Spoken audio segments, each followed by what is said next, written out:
आज हम आपको सुनाएंगे अथ अपरा एकादशी व्रत कथा, जिसे हम ज्येष्ठ कृष्ण एकादशी व्रत कथा भी कहते हैं। सोमवार को 18 मई सोमवार को होने वाली एकादशी व्रत कथा की पूर्ण महात्म कथा सुनने के लिए सब्सक्राइब करें भजन भक्ति। धर्मराज बोले, हे भगवान, ज्येष्ठ मास के कृष्ण पक्ष की एकादशी का क्या नाम है तथा उसका क्या महात्म्य है, सो कृष्ण कृपा करके कहिए।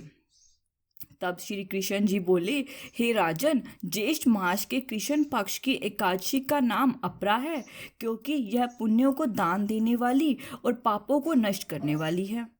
जो मनुष्य इस एकादशी का व्रत करते हैं उनकी तीनों लोकों में प्रसिद्धि होती है।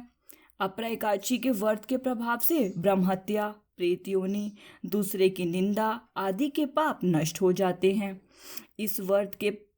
इस व्रत से पर स्त्री से भोग करने वालों के पाप नष्ट हो जाते हैं।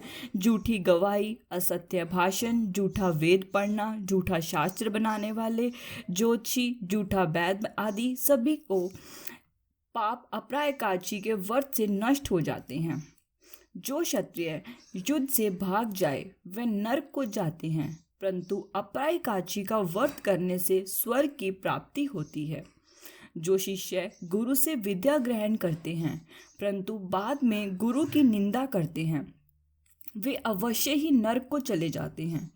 जो फल तीर्थों में पुष्कर स्नान से या कार्तिक मास में स्नान करने से अथवा गंगा तट पर पितरों को पिंडदान करने से मिलता है, वह फल अपरा एकादशी का व्रत करने से मिलता है। सिंह राशि वालों को बृहस्पति के दिन गोमती में स्नान करने से, कुंभ में श्री केदारनाथ जी के दर्शन करने तथा बद्रीनाथ आश्रम में रहने से एवं सूर्य चंद्र ग्रहण में कुरुक्षेत्र में स्नान करने से जो फल मिलता है वह अपरा के एक दिन के व्रत के बराबर है। हाथी घोड़ों के दान से तथा यज्ञ में स्वर्ण दान से जो फल मिलता है वह अपरा के व्रत के फल के बराबर है। हाल की ब्याई गौ, भूमि या स्वर्ण दान का फल भी इस फल के बराबर होता है। यह व्रत पाप रूपी वृक्षों को काटने में कुल्हाड़ी के समान है।